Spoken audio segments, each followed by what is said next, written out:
नमस्कार दोस्तों, मैं मोहम्मद सिराज साहिल, सरोकार मीडिया ग्रुप का एडिटर इन चीफ। यूं तो मैंने सरोकार के लिए हज़ारों साक्षात्कार लिए हैं, जिसमें राजनीति से जुड़े हुए लोग, समाज सेवा से जुड़े लोग, प्रशासनिक अधिकारी, मंत्रीगण और सेलिब्रिटीज़ भी शामिल हैं।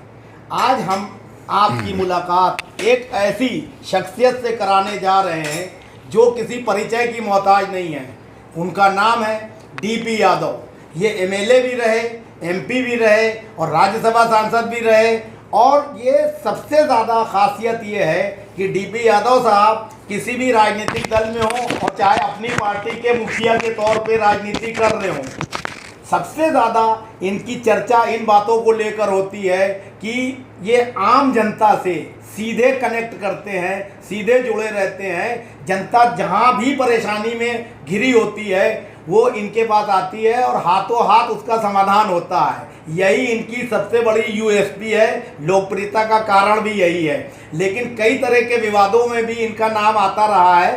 राजनीति में धन बल और बाहुबल की चर्चाएं होती हैं। डीपी यादव जी उत्तर प्रदेश से बिलोंग करते हैं, लेकिन पूरे देश क्या दुनिया में इनका नाम है। हम इनसे जानना चाहेंगे कि वर्तमान परिप्रेक्ष्य में जो राजनीतिक माहौल है उसमें किस तरह की राजनीति की आवश्यकता है और वो खुद क्या सोचते हैं। और इन्होंने जो शिक्षा के क्षेत्र में, रोजगार के क्षेत्र में मंत्री पद पे न रहते हुए भी हजारों लोगों को रोजगार दिए हैं, करोड़ों लोग जो है लाभान्वित हो रहे हैं, उस पर भी चर्चा करेंगे। तो आइए मिलते हैं डीपी यादव जी से। नमस्कार जी। नमस्कार सर। मेरा पहला सवाल ये है कि आपने अपने व्यक्तित्व को जो है इतना विराट रखा कि कई राजनीतिक दल जो है हमेशा आपको अपने पाले में लेने के लिए लालायित रहते रहे और आप जो है बिना राजनीतिक दलों के भी जो है जीते हैं और जनता में लोकप्रिय रहे हैं।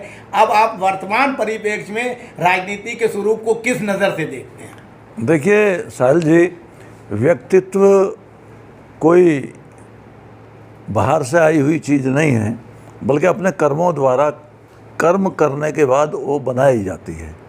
यानी आप राजनीति में रहते हुए जनता का जितना अच्छा काम करोगे, जितनी हमदर्दी से करोगे, जितनी अच्छाई से करोगे, उसका प्रभाव आपके व्यक्तित्व पर पड़ेगा। और मैं ये नहीं कहता कि बहुत बड़ा व्यक्तित्व है, लेकिन हम कर्मशील, कर्म करने वाले लोग हैं और कर्म भी इस तरीके से करना चाहते हैं जिसमें जनता की भलाई हो, जनता की अच्छाई हो, ज़्यादा से ज़्यादा लोगों को लाभ पहुँचे। तो उस लिहाज को लेकर के हमने जो भी अपना कार्यक्रम बनाया, चाहे वो स्कूल कॉलेजों की बात हो, चाहे उद्योगों की बात हो, और चाहे जो उपक्रम हैं हमारे छोटे से बड़े लेकर के, खेती की बात हो, कृषि फार्म की बात हो, हमने सब जगह इस बात को ध्यान रखा है। और इस लिहाज से सब लोगों की भलाई करने के लिए अपने एम्प्लॉय जो हमारे साथी हैं उन्हें हम नौकर नहीं, अपना साथी समझते हैं। उन साथियों की भी भलाई किस तरह हो, किस तरह अपनी जीवन यापन को, ज़िंदगी को बेहतर बनाएं, इस लिहाज को लेकर के। और किसान, मजदूर, गरीब, शोषित, पीड़ित और विद्यार्थी, उनमें विशेषकर जो हमारी माताएं, बहनें हैं, महिलाएं हैं, उनको किस तरह संरक्षण मिले, किस तरह उनकी अच्छाई की आगे चलने की बात हो, इस बात को लेकर के हम हमेशा ध्यान रखते हैं। और यही कारण है कि आज लाखों की संख्या में लोग हमसे जुड़े हुए हैं और हमारा समर्थन करते हैं। और हम भी हर वक्त उनका ध्यान रखते हैं, उनके काम के लिहाज से, उनके मतलब सामाजिक तौर पे, और उनको एक साथ जोड़ करके संगठन के तौर पे। सर, आप जो है समाजवादी पार्टी से भी जुड़े रहे और वहाँ से भी आप मुलायम सिंह यादव जी के बहुत करीबी रहे, लेकिन आपका व्यक्तित्व और कर्तव्य देखते हुए भारतीय जनता पार्टी ने भी आपको अपने पाले में जो है लेने की कोशिश की और आप राज्यसभा सांसद भी रहे, लोकसभा सांसद भी रहे। तो क्या आप ये महसूस करते हैं कि राजनीतिक दल आप जैसे और नेता भी हैं, उनके व्यक्तित्व का दोहन करने के लिए अपने पाले में लेते हैं? अब ये तो बात मैं नहीं जानता है, तो बेहतर वो पार्टियां जानती होंगी जिन पार्टियों ने मुझको अपने साथ लिया। लेकिन मैं एक बात सोचता हूँ कि आदमी जहाँ भी रहे अपना कार्य सच्चाई के साथ करता रहे, अपने कर्मों को सही रूप में जनता के सामने रखने का काम करे। हम किस तरह आम गरीब जनों की भलाई कर सकते हैं, किसान को किस तरह ताकत दे सकते हैं, विद्यार्थियों की शिक्षा के लिए किस तरह काम कर सकते हैं, इस रूप में हमें अपने आप को समाज से जोड़े रखना चाहिए। पार्टियों में रहने के बावजूद आपने राष्ट्रीय लेवल पे राष्ट्रीय परिवर्तन दल का गठन भी किया और उसके तहत भी जो है आपने चुनाव लड़वाया लोगों को, जी। तो पार्टी बनाने की ज़रूरत आपने क्यों महसूस की थी? देखिए, मैं विद्यार्थी जीवन से ही राजनीतिक तौर से कुछ अपने आप को उसमें समाहित करने का इरादा लेकर के आया था। मेरा सोच था कि हम गांव के किसान और मजदूर की ज़िंदगी को कैसे बेहतर बना सकते हैं। मेरा विचार था कि आज के नौजवान को शिक्षित बना करके ताकत देकर उसे समाज के अंदर अपनी आवाज़ उठाने का तैयारी किस तरह करा सकते हैं। तो कुल मिला करके इन तमाम बातों को करते हुए मैं शुरू से विद्यार्थी जीवन से राजनीति की तरफ अपने आप को प्रोत्साहित करते हुए महसूस करता रहा हूँ। वो इसलिए कि मेरे पिताजी स्वतंत्रता सेनानी थे और उन्होंने हमको जो कुछ बताया, जो कुछ किया, जो कुछ कराया, वो तमाम उस राष्ट्र हित की परिधि में आता है। उसी राष्ट्र हित की भावना से ओतप्रोत होकर के हम लोग राजनीति में हैं कि किस तरीके से हम अपने उस समाज की, जो समाज थोड़ा अनपढ़ है, गांव देहात के रहने वाले गरीब लोग हैं, खेतों में काम करने खेतिहर मजदूर हैं, गांव में हल जोतने वाला किसान है, स्कूलों में पढ़ने वाला विद्यार्थी है, उसे किस तरह जोड़ करके आगे चलना सिखाया और देखा जा सकता है। इस लिहाज को लेकर के हम लोग तमाम चलते रहे और आज ईश्वर की दया है। मैं कोई अपने आप को ये नहीं कहना चाहता कि हम कोई बहुत बड़े नेता हो गए, लेकिन हम अपने कर्म के साथ हैं और जो भी कर्म करते हैं जनहित में करते हैं, अच्छाई के लिए करते हैं, भलाई के लिए करते हैं और लोगों की भलाई के लिए करते हैं। राष्ट्रीय स्तर पर इस वक्त जिस तरह का राजनीतिक गठजोड़ चल रहा है, उसमें जो है भारतीय जनता पार्टी दबाव की राजनीति करके दूसरी पार्टियों से लोगों को तोड़ने का काम कर रही है या गठबंधन करने का काम कर रही है, इसको आप किस नज़रिए से देखते हैं? देखिए, सरकारों में तो बहुत सारे विद्वान लोग, मंत्री लोग और बुद्धिजीवी लोग रहते हैं। हम उनके ऊपर कोई सवालिया निशान तो नहीं लगाना चाहते, लेकिन सरकार में कोई भी पार्टी आ जाए उसको जनहित के कार्यों की तरफ सबसे ज़्यादा ध्यान देना। सर, आप इस चीज़ के लिए भी मशहूर हैं कि आपसी भाईचारा बनाने में आप आगे रहते हैं। आपने कभी जाति और धर्म की राजनीति नहीं की। वर्तमान समय में काशी और मथुरा के मामले को लेकर जिस तरह का पूरे देश में माहौल खराब है, उस पर आप क्या कहना चाहेंगे? नहीं, निश्चित तौर से सबको जोड़ करके चलने में ही देश की भलाई है और सारे माहौल को अच्छा रखने में ही हम तमाम लोगों का भला है। जहाँ तक ताल्लुक़ मथुरा और काशी का है, ये लोगों की आस्था का सवाल है।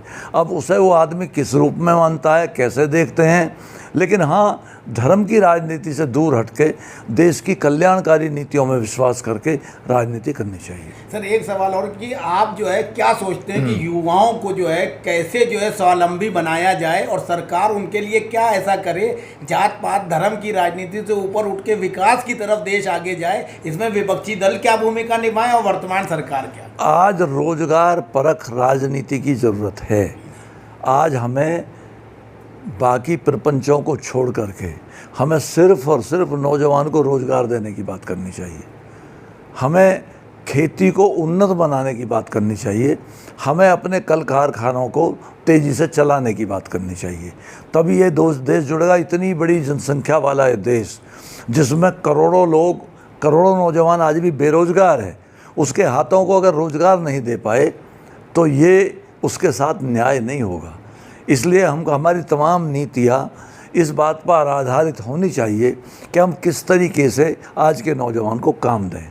सर, एक बात बहुत चर्चा में रहती है कि जो पढ़े हुए विद्वान राजनेता और मंत्री हैं, उनके मुकाबले में डीबी यादव जी, राजा भैया जैसे लोग जो समाज में डायरेक्ट जनता को फ़ायदा पहुंचाते हैं और थोड़ा बोल्डनेस के साथ काम करते हैं, वो पद पे ना भी रहें तो भी उनके यहाँ दरबार लगता है। उसको किस नज़रिए से देखते हैं? क्या फ़र्क है दोनों की राजनीति? देखिए, आज की दुनिया में जो फ्रस्ट्रेटेड नौजवान या आम लोग हैं, वो कहीं ना कहीं तो तलाश करेंगे अपने मन की शांति की प्राप्ति के लिए। जहाँ उन्हें लगेगा कि यहाँ से मुझे कुछ सुकून, साथ, सहयोग मिल सकता है, वहाँ उस तरफ जाएंगे। इसलिए जो लोग उनकी बात सुनते हैं, उस पर काम करते हैं, उन लोगों की तरफ लोग आकर्षित रहते हैं, चाहे कोई भी हो। मैं किसी के बारे में विशेष बात नहीं करना चाहता, लेकिन मैं अपनी बात जानता हूँ। हम दिन और रात लोगों के काम में लगे हैं, लोगों की भलाई में लगे हैं, लोगों को रोजगार देने में लगे हैं और स्कूल कॉलेजों में शिक्षा देने में लगे हैं। सर, भारतीय जनता पार्टी के प्रधानमंत्री नरेंद्र मोदी जी ने जो है 2014 में आह्वान किया था कांग्रेस मुक्त भारत। 2600 कांग्रेस नेता 8 साल में बीजेपी में आ गए हैं। तो क्या कांग्रेस को जो है इस तरह से कांग्रेस मुक्त भारत करने का किसी राजनीतिक दल के लिए ये सही है? देखिए, बुराई मुक्त भारत होना चाहिए। हमारे आपस में कोई द्वेष भावना ना रहे, हम लोग सब मिलकर के इस गंगा जमनी तहजीब के इस मुल्क को अच्छी तरह चला सकें, अच्छी तरह आगे बढ़ा सकें, ये हमारी नीतियां रहनी चाहिए। बाकी तो सरकारों की अपनी नीतियां हैं, जिसको जहां भलाई दिखाई देती है अपनी नीति लागू करते हैं। एक सवाल और, आपके बारे में ये चीज़ मशहूर है कि आपको कोई भी राजनीतिक दल अपना सहयोगी बनाता है या अपने साथ लेता है तो आप हमेशा अपनी शर्तों पे जाते हैं, चाहे वो राजनीतिक दल जितना बड़ा क्यों ना हो। इसकी क्या वजह है? शर्त हमारी कुछ भी नहीं है, हमारी शर्त लोगों की भलाई है। नहीं, मेरा सवाल ये है कि लोग दबाव में आ जाते हैं। डीपी यादव कभी दबाव में नहीं आते हैं। भाई, दबाव में हम क्यों आएंगे? किसी राजनीतिक दल से हम कुछ मांगते नहीं, उनका कुछ खाते नहीं। हम तो सहयोग ही करते हैं, चाहे किसी पार्टी के भी साथ जाएं, किसी पार्टी के साथ रहें, हम लोगों की भलाई करते हैं। यही ताकत होती है लोकतंत्र में। सबसे बड़ी किसी पार्टी की ताकत कौन है? संख्या बल। लोकतंत्र में संख्या बल की कदर होती है और हम लोग चारों तरफ से सहयोग ही करते हैं। बल्कि जो कार्य किसी भी पार्टी के प्रतिनिधि द्वारा किया जाता है, अगर वो कार्य अच्छा है तो हम उसकी सराहना करते हैं।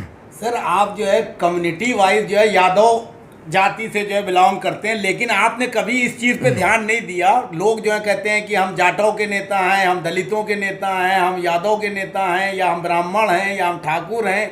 आप इन चीज़ों से ऊपर उठे हैं, तो आपने ये राजनीति कैसे सीखी और किस पे चलने का दृढ़ता से क्यों अमल किया? देखिए, सर्वहारा वर्ग के नेता के रूप में अपने आप को स्थापित करना ही सबसे अच्छा है। हमने महात्मा गांधी से सीखा, हमने लोकनायक जयप्रकाश नारायण से सीखा, हमने और इसी तरह के बड़े बड़े नेता जो मनीषी हुए हैं राजनीति में हिंदुस्तान में, माननीय बाबा साहब अम्बेडकर हैं, उनकी किताबों को पढ़ा, महर्षि दयानंद को पढ़ा, और भी समाज सुधारक जितने हैं उन सब को पढ़ा। सब कुछ से जो जो सीखने को मिला उसी को लोगों में बांटने देने करने का काम करते हैं। सर, आप किसको अपना आदर्श मानते हैं?